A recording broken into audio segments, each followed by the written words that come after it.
बिस्मिल्लाहिर्रहमानिर्रहीम। अस्सलाम वालेकुम नाज़रीन, उम्मीद आप खैर खैरियत से होंगे।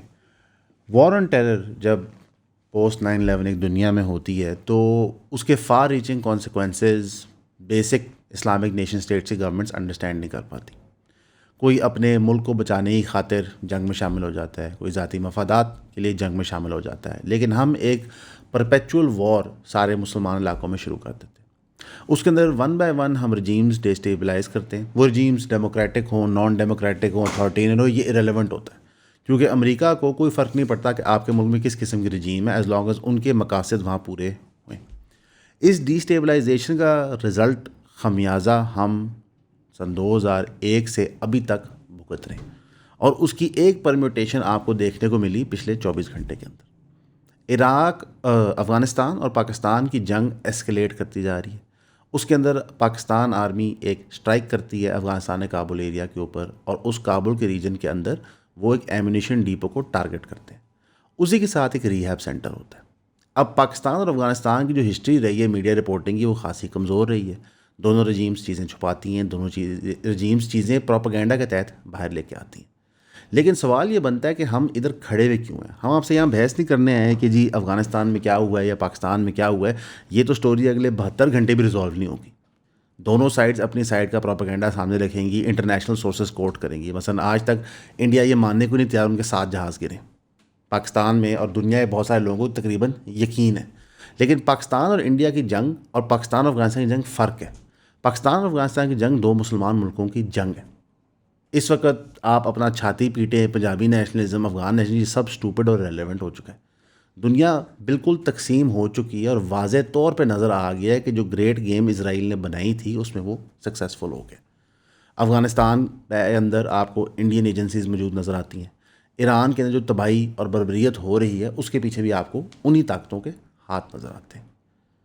अभी भी अगर रियासत को ये आइडिया नहीं हो रहा कि भाई हम एक लूजिंग वॉर लड़ें, losing not in terms of military ground gain करना, not in terms of sites तबाह कर देना, लूजिंग इन टर्म्स ऑफ के आप जो जंग जीत रहे हैं उसका एंड कोई नहीं है, ये एक फॉरएवर वॉर होती है। जिस तरह ईरान के अंदर हम देख रहे हैं कि अमेरिका अजीब किस्म के बयान दे रहा है। डोनाल्ड ट्रंप एक तरफ कहता है ईरान ख़त्म हो गया, ईरान ख़त्म हो गया, दूसरी तरफ कहता है कि हम स्ट्रेट ऑफ हरमूज़ को 5 मिनट में खोल सकते थे, तीसरी तरफ कहता है कि जो हमारे यूरोपियन एलाइज हैं वो स्ट्रेट ऑफ हरमूज़ में वो नहीं आते, उस पर वो डिसअपॉइंट होता है। फिर वो चाइना को पोस्चर करता है, कभी किसी और मुल्क को पोस्चर करता है। ईरान ने स्ट्रेट ऑफ हरमूज़ में बड़ी सिंपल पॉलिसी कर दी है, आप हमारे साथ नेगोशिएट करें डायरेक्टली, हम आपको पैसेज देंगे। उन्होंने पाकिस्तान का ऑयल टैंकर जाने दिया है, इंडिया के 2 टैंकर जाने दिए हैं, रशिया के जाने दे रहे हैं, चाइना के जाने दे रहे हैं। यानी कि बेसिकली स्ट्रेट ऑफ हरमूज़ वर्चुअली बकौल दुनिया के जो टेररिस्ट रजीम थी ईरान वो चला रही है। तो ये कंप्लीट कोलैप्स और जो केओस आप देख रहे हैं इमर्ज कर रहे हैं, जहाँ पे कोई भी रूल्स बेस्ड वर्ल्ड ऑर्डर की चीज़ ऑपरेट नहीं कर रही, ये दर हकीकत इसराइल के ही फेवर में, जिनका एक बहुत लॉन्ग इंटरेस्ट था अपने ग्रेटर इसराइल के प्लान को। अगर आप देखें इस वक्त जंग ईरान में चल रही है, लेकिन लेबनान में जो हो रहा है, जहाँ पे आप एनेक्सेशन अपॉन एनेक्सेशन देख रहे हैं, वो इसी मंतक के मुताबिक है। इजराइल ने अपने आप को एक्सपैंड करते जाना है। लोग ज़्यादा देर ये बहस करने में लगे हुए हैं कि जनाब नेतन्याहू की वीडियो एआई है कि नहीं। नेतन्याहू कल को जहन्नम भी चला जाए ना तो ये बेमानी बात है कि उनका सिस्टम प्रोग्रेस कर रहा है, वो टेरिटरीज कैप्चर किए जा रहे हैं, इनरोड्स बनाए जा रहे हैं। इजराइल इतना बगैरत है कि वो चाइना से भी डायरेक्टली नेगोशिएट कर लेगा, कल को उसको करना पड़ता है रशिया से भी कर लेगा, और इनफैक्ट उसने इन सब मुल्कों से मरासम बना के रखे हुए हैं। इसराइल अमेरिका को भी बहुत बड़े पैमाने पर इस्तेमाल कर चुका है, लेकिन ज़ाहिर है अमेरिकन मिलिट्री माइट और जो उनकी स्ट्रेटेजिक डेप्थ होती है वो भी काउंटरैक्ट कर रही होती है काफ़ी चीज़ों को। अब इसराइल ने एक सीनियर ऑफिशियल जो आप समझे कि आयतुल्लाह अली ख़ामेनेई के करीबी साथी माने जाते थे, उनको शायद शहीद कर दिया। अब ये जो मौसूफ थे ये कौन थे लेजानी साहब? ये कोई आम हार्ड लाइनर नहीं थे, ये इनफैक्ट एक सॉफ्ट इमेज रिप्रेजेंटेशन भी करते थे ईरानियन गवर्नमेंट की। ये जाके न्यूक्लियर डील्स भी निगोशिएट करते थे, किताबें भी लिखते थे कांट के ऊपर, और ये जनरली ओवरऑल एक सॉफ्टवेयर इमेज प्रेजेंट करते थे। यानी कि इसराइल अभी भी इस प्लानिंग में है किसी तरह जंग को मज़ीद एस्केलेट करे। आपको एक तरफ से ट्रंप का बयान नज़र आता है जहाँ पे जंग डी एस्केलेट होती नज़र आती है, इसराइल वहाँ पे कोई ऐसी कार्रवाई परफॉर्म कर देता है जिससे जंग दोबारा सर चढ़ के बोलना शुरू कर देती है।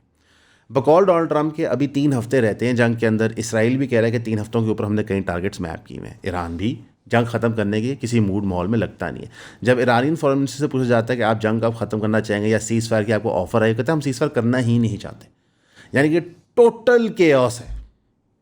ये छोड़ दें कि जनाब किसने टेरिटरी कैप्चर की, कौन पीछे हट गया, कौन आगे का, टोटल केओस है।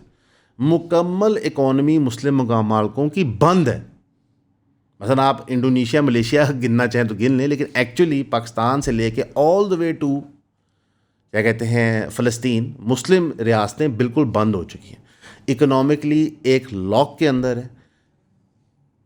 यूएई की टेरिटरी, बहरीन की टेरिटरी, कुवैत की टेरिटरी इस्तेमाल की जा रही है ईरान पे मिसाइल्स फेंकने के लिए, ईरान पे ऑपरेशंस करने के लिए। ईरान रिटेलिएशन में उनको टारगेट कर रहा है, जिस वजह से उनकी एयर स्पेसेस बंद होती हैं, उनके ऑयल डिपोज अटैक होते हैं, उनकी बिल्डिंग्स हिट होती हैं।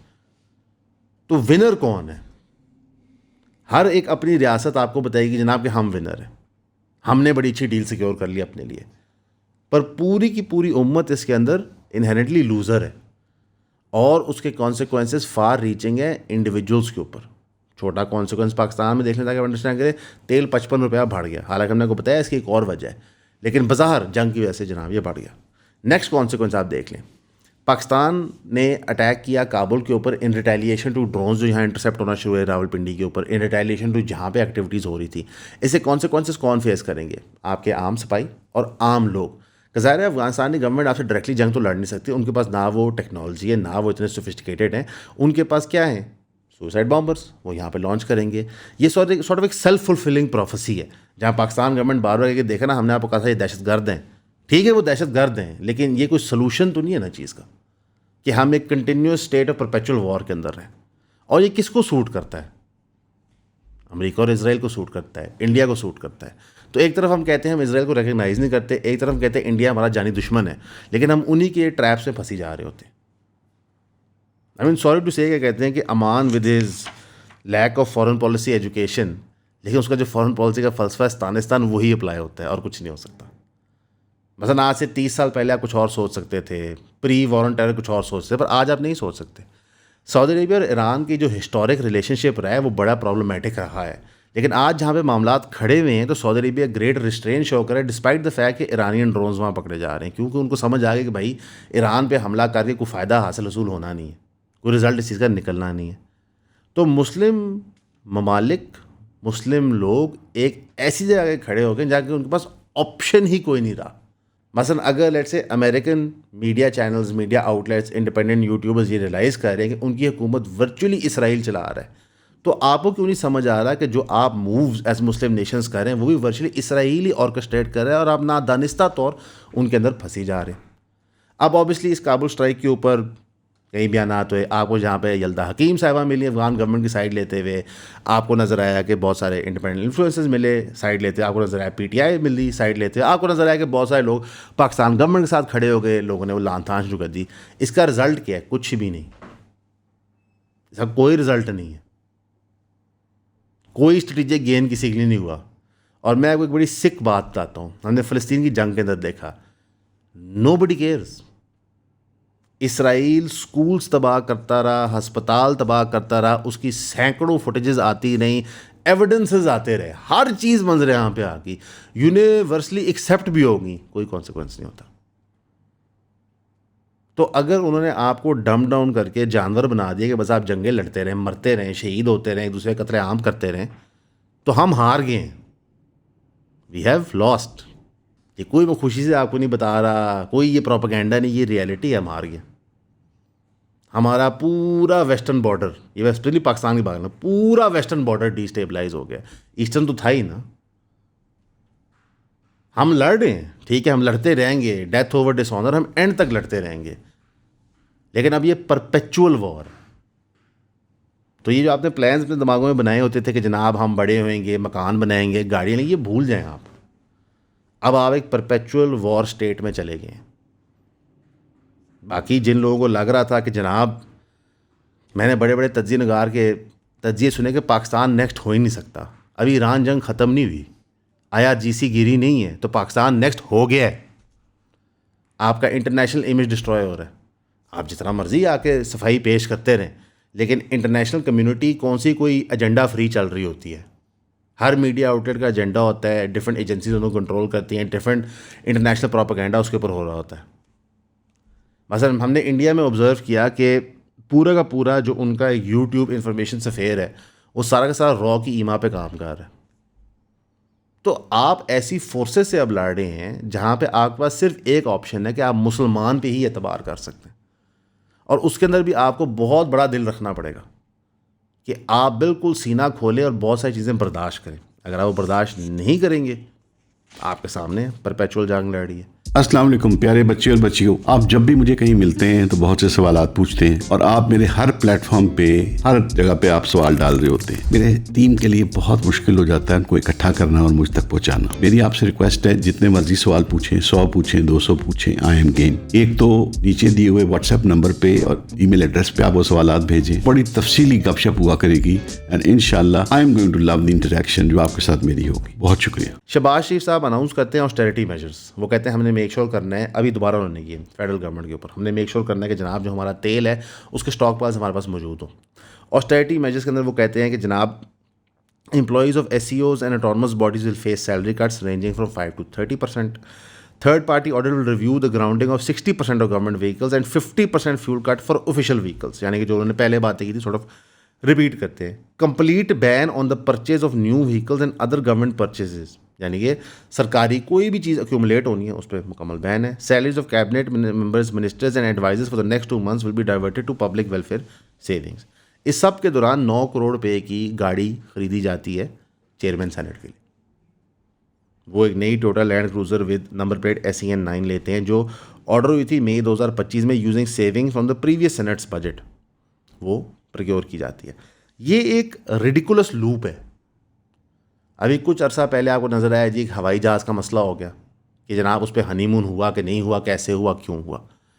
ये अब रिडिकुलस बहसें हैं। आपके ख्याल से आपके मुल्क के मसाइल ये 9 करोड़ या $38,000 ये 10 अरब 20 अरब वाले हैं। हजूर आप परपेचुअल वॉर में, अगर आप अभी तक देखें इंडिया कह रहा हूँ, ईरान, अमेरिका और इसराइल की जंग, अमेरिका तकरीबन जंग को 18 दिन हो गए।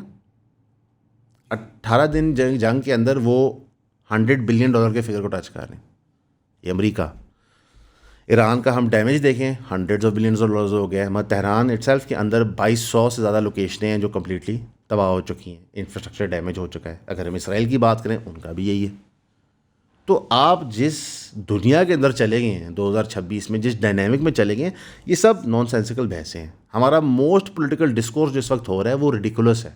मतलब एक आम इंसान जो है, जो इस वक्त देख रहा है कि यार हमारी लाइवलीहुड एट स्टेक आ गई है, वो इन बहसों में नहीं इंटरेस्टेड।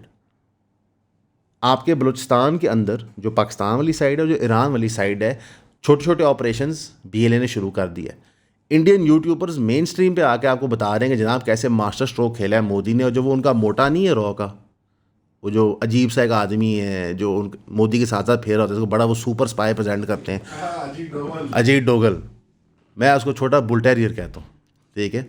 वो जी मास्टर स्ट्रोक खेल दिया। अब देखे मोदी के इसराइल के पास, मोदी ने जाके इसराइल को समझाया कि मोदी ने, मदरलैंड ने जाके फादरलैंड को समझाया कि तुम अब स्पॉन्सर करना शुरू करो BLA को। वहाँ से ये पख रहा है काम, हम यहाँ से ये काम पखाते हैं। और यही चीज़ बाय द वे पूरी मुस्लिम रियासतों में हो रही है। मसलन लेबनान के अंदर सेंटर में बेरूत में बैठे गवर्नमेंट कहते हैं हिजबुल्लाह बड़ी ज़्यादती कर रही है। अगले 48 घंटों में लेबनान का कैपिटल बेरूत, जहाँ पे एक गवर्नमेंट बैठी हुई है जो रिलेटिवली ओके विद इसराइल है, उसके ऊपर बम गिराए जाते हैं। ये अब इररेलेवेंट है सॉफ्ट स्टांस। ये जो था ना कि हम UN में जाएंगे, हम तो शरीफ हैं, असल में कमीने तो वो पहाड़ पे बैठे लोग हैं, ये सब बुलशिट है। आप हार चुके हैं मेरे भाई। ये सॉफ्ट स्टांस टूस आपको देने की नई ज़रूरत। आप ट्रंप की बातें सुने, आप अमेरिकन कांग्रेसमैन की बातें सुने, कौन सा सॉफ्ट स्टांस? आप अब बिल्कुल उस नहज पर। अभी भी लोग यहाँ पे बात करते हैं कि आप डिप्लोमेसी का लेवल देखें। केड़ी डिप्लोमेसी यार? साफ नज़र आ गया कि भाई दुनिया में हर चीज़ पेड एंड बॉट फॉर, हर चीज़ एक स्पेसिफिक प्रोपेगेंडा कर रही है और आप एक ग्रेट जंग की तरफ कल्मिनेट करें। आप तैयारी करें, आप अवाम को तैयार करें। आप छोटी पॉलिटिकिंग, ये जो गली मोहल्लों के मसले नहीं होते, मेरे प्लाट से कब्जा हो गया, मैं छिड़ाता है, मैं बिजनेस कर ला, भूल जाए आप मेरे भाई, सब नॉनसेंस है। 2 साल से हम इस चैनल पे आपको बता रहे हैं कि हजूर इकॉनमी ठीक नहीं होनी। अब तो जो कुछ हो गया तो आप भूल ही जाएं इकॉनमी ठीक होना। बाकी सिविलियन लीडरशिप्स कंप्लीटली फेल कर गई। बिकॉज अगर हम माने कि हमारी डिप्लोमेसी बहुत अच्छी है, जो हमें हर वक्त पेड प्रमोशनल कैंपेन बता रहे थे कि जनाब मास्टर स्ट्रोक है पाकिस्तान की डिप्लोमेसी का, तो पाकिस्तान की एक भी हमसाये के साथ रिलेशनशिप ठीक नहीं, एक भी। मास्टर स्ट्रोक यानी कि हमारे पिंड में हमें कोई नहीं पसंद करता, लेकिन 2 शहर दूर हमें बड़ी मोहब्बत मिलती है। हमने उस मोहब्बत का करना क्या है मेरे भाई। अभी भी जो अगर आप अफ़गानिस्तान की जंग को अनपैक करना चाहते हैं 2 मिनट के लिए, तो हम इसको एक बड़े सिंपल तरीके से कर देते हैं ताकि आपको भी समझ आ जाए, हमें भी आ जाए। अमेरिका का साथ देने की ज़रूरत नहीं थी।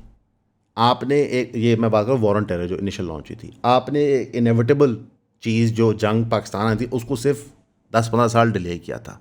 और इंटरेस्टिंगली इनफ उस डिले के अंदर आपने सिल्वर लाइनिंग छोड़ी थी कि आपने जो लोग अफ़गान तालिबान थी उस वक्त मरासम बना कर रखे थे, आपने वो पॉलिसी अबेंडन कर दी। क्यों अबेंडन की? कि जनाब आपको पता था कि हमने ग्रे लिस्ट से उठना है।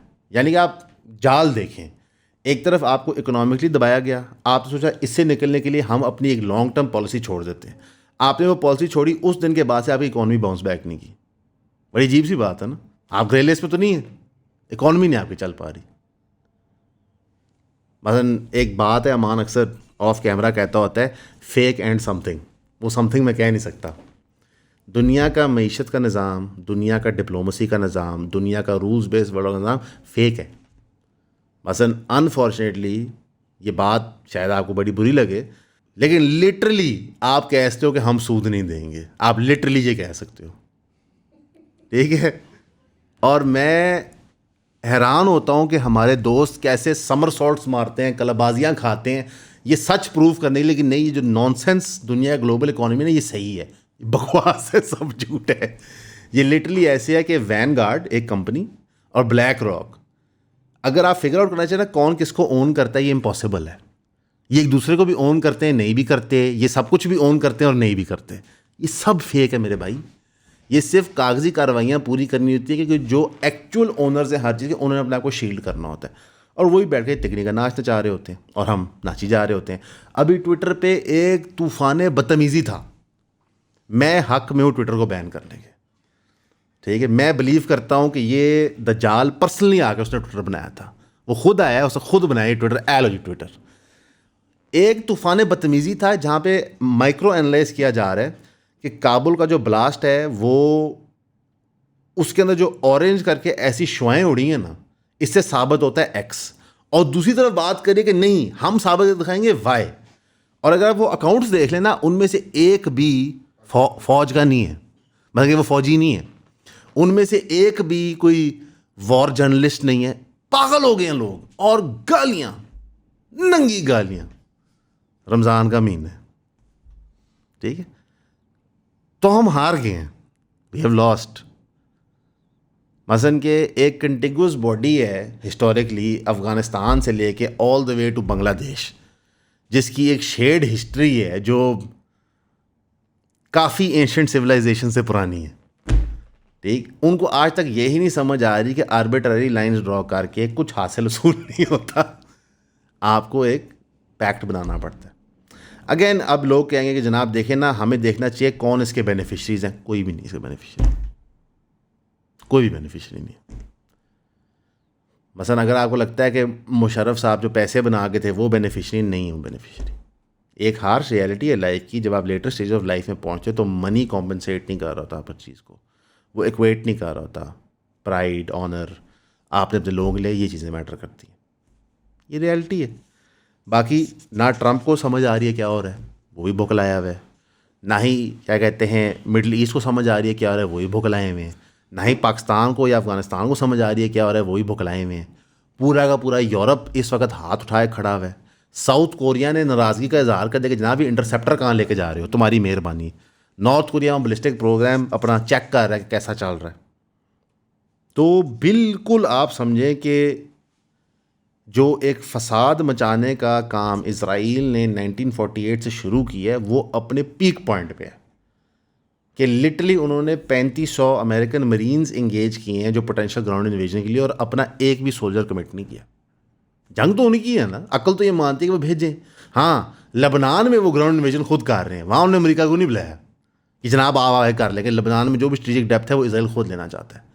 तो सब बन गए मामू, और अनफॉर्चुनेटली सब बने मामू किससे? जिसके मौलवी हमें बचपन से वार्न करते थे। मुश्किल होता है, मैंने देखा है कि बहुत सारे लोगों को ना कब्ज़ की बीमारी हो गई है इस दौर में, उनसे हज़म नहीं किया जाता वो डॉक्टर साहब की वीडियो चलाएं, हालांकि वो एग्जैक्टली वही बातें कर रहे होते हैं। ये रियलिटी है।